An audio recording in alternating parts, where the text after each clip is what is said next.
Plus de 99% des 18 000 espèces de la famille des papillons de jour sont dites herbivores. Mais pour les 1% restants, l'évolution les a dotés d'un mode de vie extraordinaire. On parle alors d'espèces carnivores. Pas tout au long de leur vie, bien sûr. À ce stade-là, celui-ci est bien inoffensif. Seul le nectar des fleurs l'intéresse. Sa future cible est pourtant juste là, une minuscule fourmi.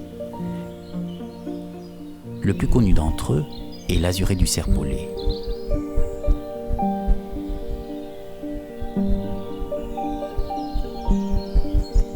Nous sommes en juin, dans les Cévennes. C'est le temps de la reproduction.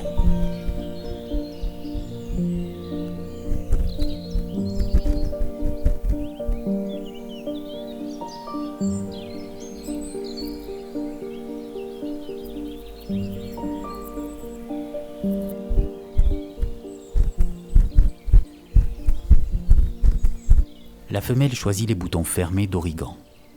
En l'espace de quelques jours, elle y dépose une centaine d'œufs, les uns après les autres. Au début de sa vie, la chenille se nourrit du bouton floral. Après 3 semaines, elle atteint 2 mm de long, la taille d'un œuf de fourmi. Elle attend son heure.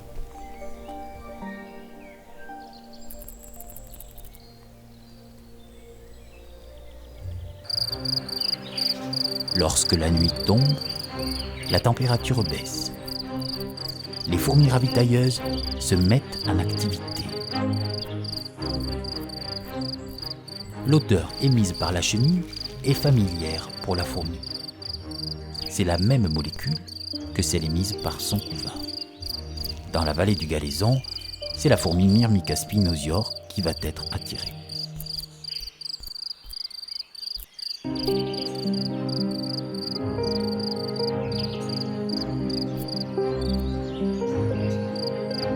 Il est vrai que cette chenille ressemble un peu à un œuf de fourmi.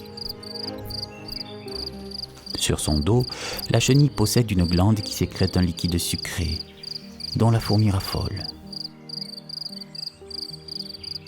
Pendant près d'1 heure, la chenille tente de séduire la fourmi.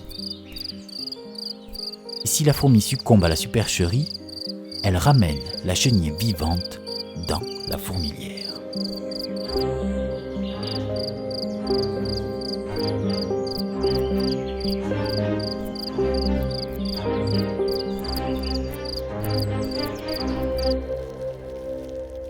La colonie de Myrmica est petite. Elle contient quelques centaines, parfois quelques milliers de fourmis, rarement plus. La chenille se trouve au cœur de la fourmilière. Elle devient plus blanche, plus lisse. Pour se faire accepter, elle continue de diffuser des odeurs. Ces odeurs identiques à celles du couvain des fourmis. Mais sa stratégie va se perfectionner. Elle commence à émettre des sons. Des sons qui sont identiques à ceux émis par la reine des fourmis. La reine émet ces sons pour renforcer son statut social supérieur. Ainsi, la chenille, avec les émissions de sons, acquiert aussi un statut supérieur dans la colonie. Alors, sans être trop inquiétée, elle commence à manger le couvain des fourmis.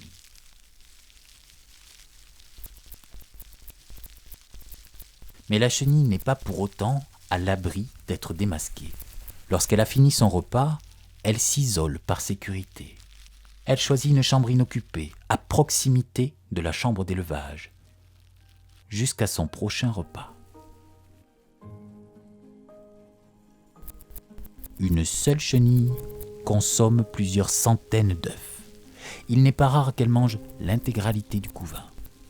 Alors, les fourmis déménagent, laissant la chenille seule.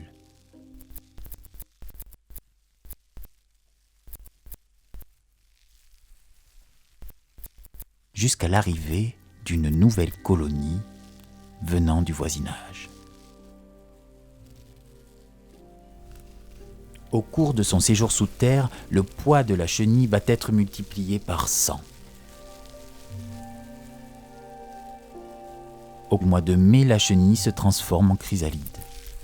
Elle continue d'émettre des ondes acoustiques afin de s'assurer des bons soins des fourmis.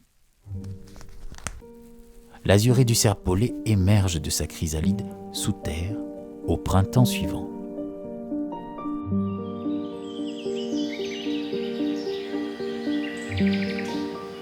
Plus de temps à perdre pour le papillon.